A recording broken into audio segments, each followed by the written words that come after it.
ශ්‍රී ලංකාවට දිනගොඩ දෙකින් බෙන්ගාල බොක්ක මෝඩු ප්‍රදේශයේ ස්ථාපිතව පැවති පීඩන අවපාතය අද වෙන මණ්ඩවන දින පෙරවරු 5යි කියවන විට ගැඹුරු පීඩන අවපාතයක් දක්වා වර්ධනය වී පොළොවේ සිට කිලෝමීටර 420ක් දිනගොඩ දෙකින් ලක්ෂාංක 5යි 4යි උතුර දේශාංක 5යි 3 නැගෙනහිර ආකාශයේ කේන්ද්‍රගතව පැවතිනේ දැනට පෙරවරු 10ට ඉතින් අද දින පෙරවරු 10ට එම පද්ධතිය පෙරවරු උතුරින් සිට පොළොවේ සිට කිලෝමීටර් 300ක් පමණ දිනගොඩ දෙකින් ස්ථානගතව පවතී.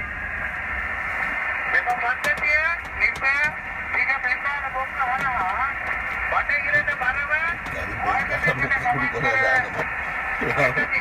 එක දින 2026 ජනවාරි මාස 9 වන දින වසරු 5යි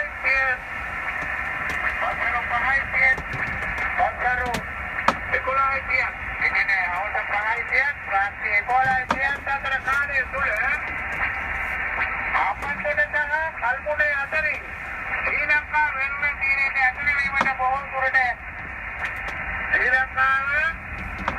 ලංකාවේ ආපන්තොට සහ කල්මුඩේ අතරින් ශ්‍රී ලංකාව වෙරළ තීරණයට ඇතුළු වීමට බොහෝ දුරට හැකියාව පවතී.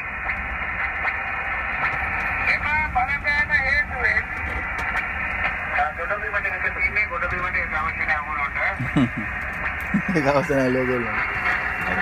ගොඩබිමට යන්නේ කොල්ලන්ට අවශ්‍ය නැහැ. ඒක කටේ බෝට්ටුවන.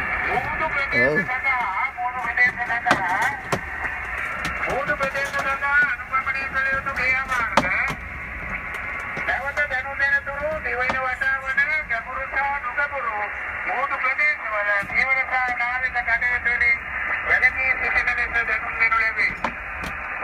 උතුරු අංශාංශ 2ක් උතුරු අංශාංශ 13ක් අතර සහ නැගෙනහිර දේශාංශ 76ක් නැගෙනහිර දේශාංශ 88ක් අතර මොහොත ප්‍රදේශයේ නැවත දැනුම් දෙන තුරු යාත්‍රා නොකරන ලෙස ජීවනසා නාවික මයාවන්ට දැනුම් දෙනු ලැබේ.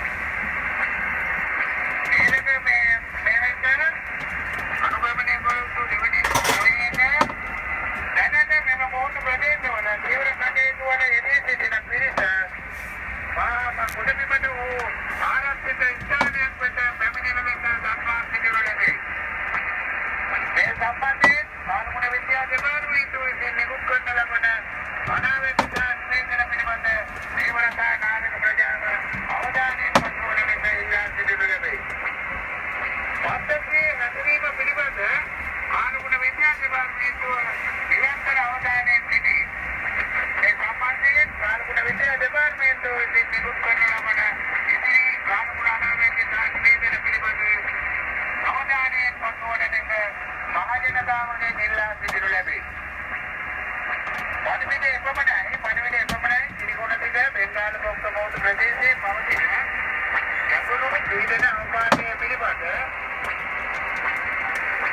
අනතුරු ඇතිවීමේ නිවේදනය මාළුමුණ විද්‍යා දෙපාර්තමේන්තුවේ ස්වභාවික විපත් පූර්ව අනතුරු ඇගවීමේ මධ්‍යස්ථානයේ විසින් නිකුත් කරන ලද අද දින උදෑසන 10 නිකුත් කරන ලද එතන උදෑසන 10 පොළොන්නු වන මාළුමුණ අනාවැකිය නිවේදන අංක 5 වර්ගයේ රතු පණිවිඩය එපමණයි ඉතින් සඳහන් කරන විදිහට ආපන්තොට කල්මුණේ සතර අතරින් ශ්‍රී ලංකාවේ වෙරළ තීරණයට ඇතුළු වෙනවා කියන තමයි දැනුම් දෙන්නේ මේ නවවෙනිදා පස්වරු 5යි පස්වරු රාත්‍රී 11යි අතර කාලය තුල තමයි විස්තර ඉන්නේ කොහොමද 10 වෙනිදා වෙනකම් કોઈ බලපෑම තියෙනවා රාත්‍රී 12 වෙනකම් වගේ බලපෑම තියෙනවා.